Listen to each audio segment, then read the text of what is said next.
바이든 미국 대통령은 한미일 정상회의가 중국을 겨냥한 건 아니라고 밝혔습니다.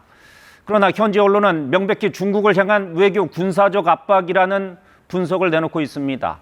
이른바 신냉전 구도가 본격화되는 신호탄으로 받아들이는 분위기입니다. 워싱턴에서 김기현 특파원이 보도합니다. 조 바이든 미국 대통령은 한미일 정상회의 목적이 보다 평화롭고 번영하는 인도태평양에 있다고 밝혔습니다. 중국 문제도 다뤘지만 초점은 세계의 이익이 될 포괄적 협력 강화에 맞췄다는 겁니다. This summit was not about China. That was not the purpose of the meeting, but it did come. China obviously came up. Not to say we don't share concerns about the economic coercion or heightened tensions caused by China. 여론은 파장에 주목했습니다. 뉴욕타임스는 중국의 적개심을 강화할 수 있는 방위 합의라는 제목으로 분석 기사를 냈습니다. 영국 언론 가디언은 일요판 사설을 통해 중국을 향한 바이든 대통령의 외교와 경제, 군사적 압박을 신냉전 말고 달리 해석할 방법이 있느냐고 반문했습니다. CNN을 비롯한 현지 방송들 역시 중국 측 반응을 소개하며 대립 상황을 잇따라 보도했습니다. This authoritarian bloc, North Korea, Russia, China, and their increased cooperation, very troubling to the United States, and of course, vice versa as well. 이런 가운데 다수 현지 언론들은 한미일 정상회의 결과를 바이든 대통령의 외교적 성과로 꼽는 분위기입니다. 정상회의 직후 휴가에 돌입한 바이든 대통령은 당분간 하와이 산불과 예산안 처리 등 국내 현안 대응에 집중할 계획입니다. 워싱턴에서 KBS 뉴스 김기현입니다. 자, 이번 회담 전과 후는 완전히 다른 날이 될 것이다. 한미 양국의 이런 설명까지 있었는데 가장 큰 변화는 무엇일까요? 지금까지 3국의 협력은 북핵 대응 중심으로 비정기적으로 이뤄졌는데 앞으로는 정례적으로 열린 협의체가 만들어지고 안보 협력의 범위는 한반도를 넘어서 인도태평양 지역으로까지 확대된다. 이렇게 요약할 수 있습니다. 네. 이번 결과물의 핵심은 영내외 위기 시에 3국이 서로 협의하도록 약속한 부분입니다. 그러니까 북한의 핵미사일 위협은 물론이고 중국의 타이완 침공, 남중국해 분쟁 문제 등에서도 3국이 공동 대응할 근거가 마련된 셈입니다. 그래서 북한 도발에 대한 3국의 공조 수준을 높였다, 더 강력한 방파제를 확보했다라는 평가도 나오지만 동시에 우리의 의지와는 상관없이 여러 분쟁에 휘말릴 가능성도 높아졌다. 이런 우려도 나오고 있습니다. 네, 이 우려에 대해서 대통령실도 의식한 듯해요. 의무는 아니다, 즉 꼭 따라야 하는 것은 아니다 이런 설명을 덧붙였는데 과연 그럴까요? 원칙적으로는 그렇습니다. 대통령실 고위 관계자는 의무가 아니다. 우리나라에서는 위협이 아니니까 정보 공유를 하지 않겠다라고 하면 이 협의에 안 나가도 된다라면서 사안에 따라서 대응할 수 있다는 점을 강조하고 있습니다. 네.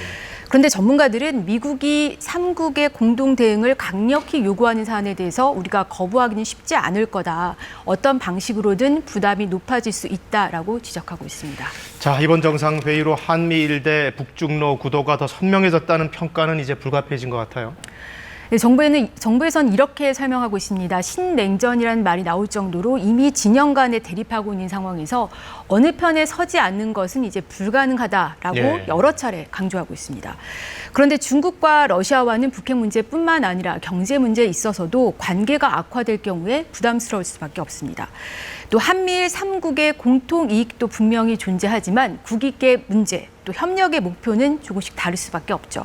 그래서 국익을 최대화할 수 있게 보다 더 치밀하고 섬세한 전략을 세워야 한다라는 목소리가 나오고 있습니다. 네, 여기서 정리하겠습니다. 김지선 기자였습니다.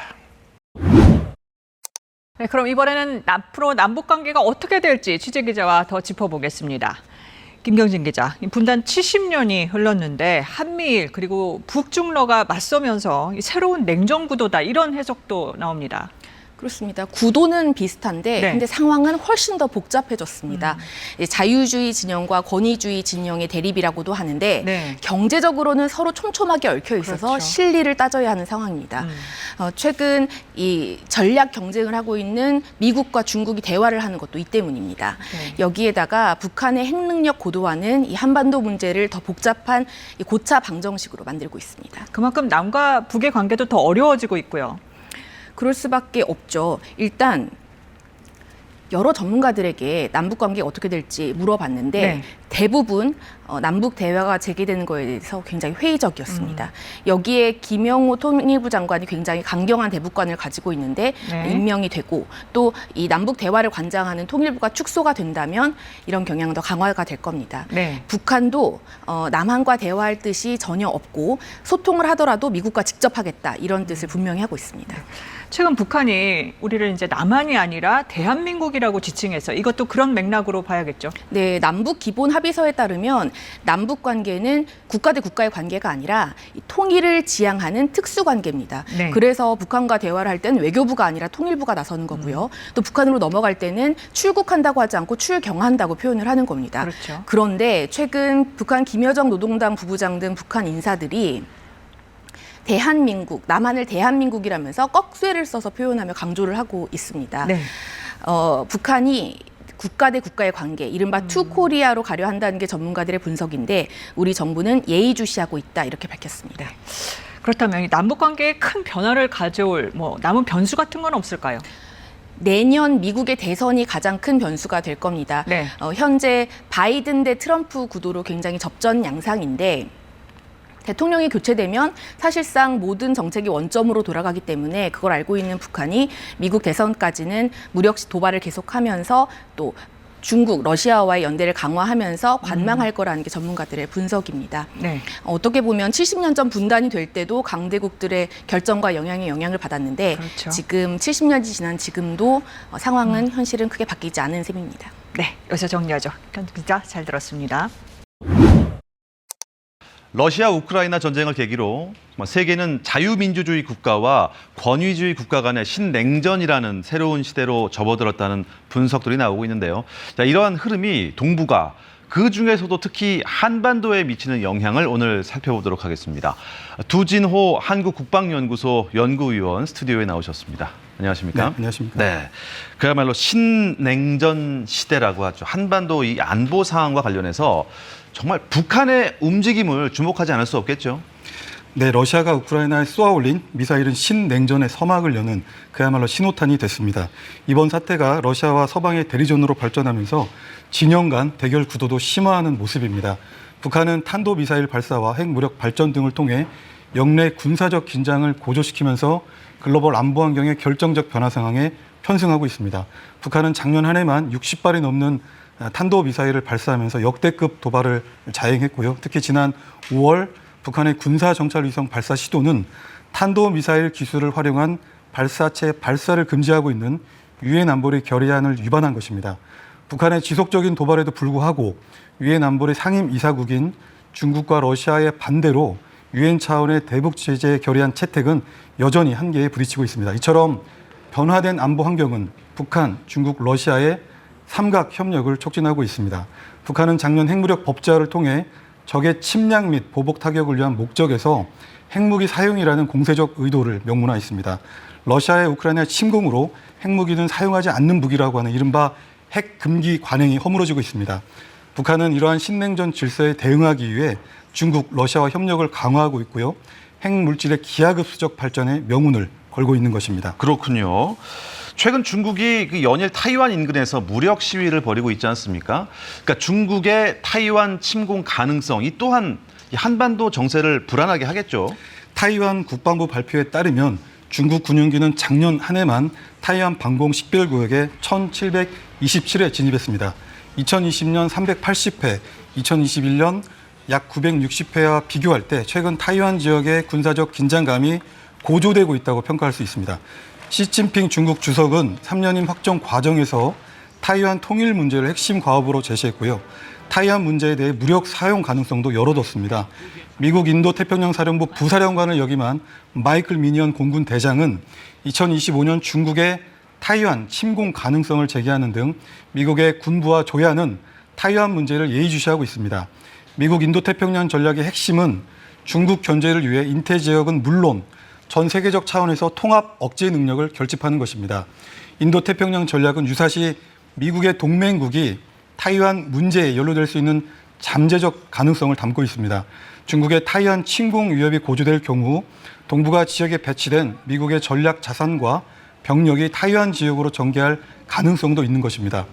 한반도에서 미군의 전력 공백은 전면적 침공 혹은 국지 도발 등 북한의 군사적 모험주의로 발전할 수 있다는 점에서 타이완 문제는 한반도 정세와 긴밀하게 연계되어 있습니다. 그럴 수 있겠어요.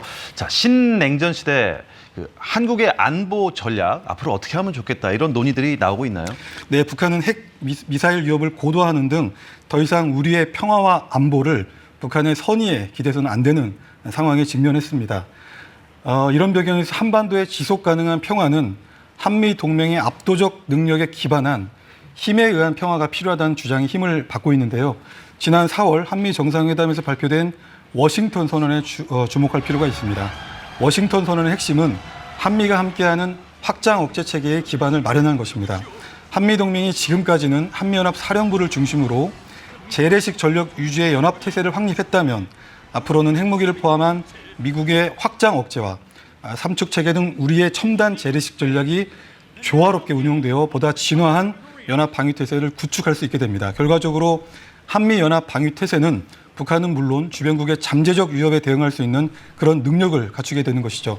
다만 한미 간 군사 동맹의 결속력 강화 그리고 한미일 안보 협력이 추구하는 자유, 평화, 번영의 원칙이 보다 확장성을 갖고 글로벌 중추국가라는 국정 목표에 부합하도록 중국과 러시아 등 주변 국가의 전략적 소통도 필요합니다. 또 북한이 핵 개발과 도발을 멈추고 대화의 장으로 나올 수 있도록 외교적 노력도 병행되어야 합니다.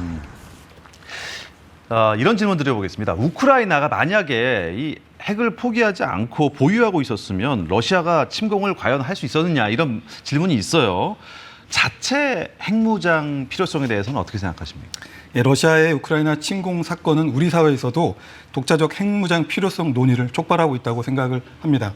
최근 핵무장 관련 다수의 여론조사 결과를 보면 핵무장 찬성 여론이 적게는 56%에서 많게는 77.6%까지 형성되고 있습니다. 찬성하는 측에서는 남북한 핵균형을 통해서 북핵 위협에 대응해야 한다는 응답이 지배적입니다. 미국이 동맹국을 위해 북한에 대해 보복 공격을 감행하지 않을 수도 있다는 확장 억제 신뢰 문제도 찬성 측 논리입니다. 한국과 미국은 워싱턴 선언을 계기로 핵 협의 그룹을 통해서 한반도 상황에 적합한 핵 전략 기획을 구상합니다. 특히 미국의 전략 핵 잠수함이 한반도에 전개하는 등 확장 억제의 신뢰성이 획기적으로 향상되고 있고요. 점진적으로 핵 전력이 상시 배치되는 수준의 효과가 가시화될 것입니다. 독자적 핵무장 등 이른바 핵 자강은 북한 비핵화라는 정책 목표는 물론 평화적 통일을 지향하는 우리의 헌법적 가치와도 충돌합니다.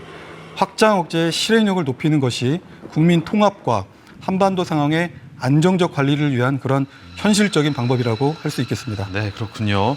네, 도진호 박사님 오늘 말씀 잘 들었습니다. 고맙습니다. 감사합니다.